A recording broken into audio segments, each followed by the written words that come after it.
सप्रेम राम राम। आपका पत्र मिला। आपने कई शंकाएं की हैं। उनका उत्तर क्रमशः इस प्रकार है। पहला, गरीबों को भगवान ही बनाते हैं, यह आपका लिखना ठीक है। जो जैसा कर्म करता है उसे वैसा ही फल भगवान भुगताते हैं एवं उनकी सेवा करने के लिए भी कहते हैं। भगवान ने ही गरीबों को बनाया है। इसका मतलब यह नहीं है कि वे बेचारे कष्ट पाते रहें एवं उनकी सेवा भी ना की जाए। सेवा का काम अपने लोगों के जिम्मे है। जैसे कोई चोरी डकैती या बदमाशी करता है तो पुलिस द्वारा गवर्नमेंट उसे पर्याप्त मात्रा में दंड दिलवाती है। अगर उस दोषी का तबीयत खराब हो जाता है तो चिकित्सा के लिए भी उचित व्यवस्था रहती है। मार पीट कर ही नहीं छोड़ दिया जाता।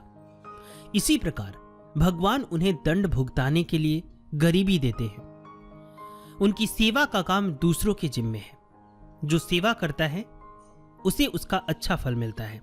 अतः सेवा करने वाले को तो कर्तव्य समझकर गरीबों की सेवा ही करनी चाहिए। दूसरा, आपने मित्र भाव रखने वाले एक व्यक्ति का उदाहरण दिया।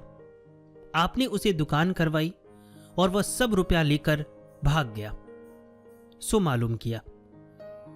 इस घटना से आपके मन में जो यह धारणा हो गई है कि किसी के साथ भला करने पर भी बुरा ही होता है, यह ठीक नहीं है।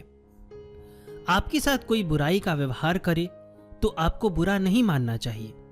आपको तो उसके साथ अच्छे से अच्छा व्यवहार करना चाहिए।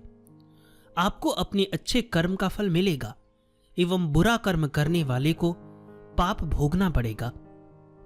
जो तो कू काटा बुए ताही बुए तो फूल।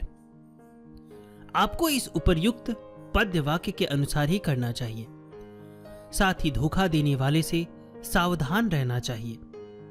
कोई कांटा बने तो बने, आपको तो फूल ही बनना चाहिए।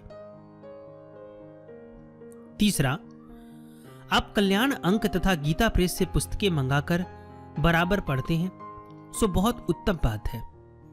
यह भी लिखा कि संतोष नहीं हो रहा है, सो संतोष हो इसके लिए भगवान के नाम का जप, स्वरूप का जप, ध्यान, गीता रामायण का पाठ, स्तुति प्रार्थना श्रद्धा भक्ति पूर्वक निष्काम भाव से नित्य निरंतर करते रहना चाहिए। इससे संतोष हो सकता है। चौथा, गीता पढ़ने के लिए आपकी हार्दिक इच्छा है एवं इसके लिए आप प्रयत्नशील भी हैं, सो उत्तम बात है।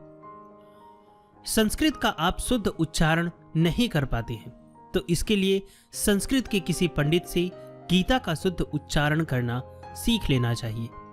नहीं तो संस्कृत श्लोकों को छोड़कर केवल भाषा ही भाषा पढ़ लेनी चाहिए। आपकी शंकाओं का अपनी साधारण बुद्धि के अनुसार उत्तर दे दिया गया है। और भी कोई बात आप पूछना चाहें तो निसंकोच पूछ सकते हैं।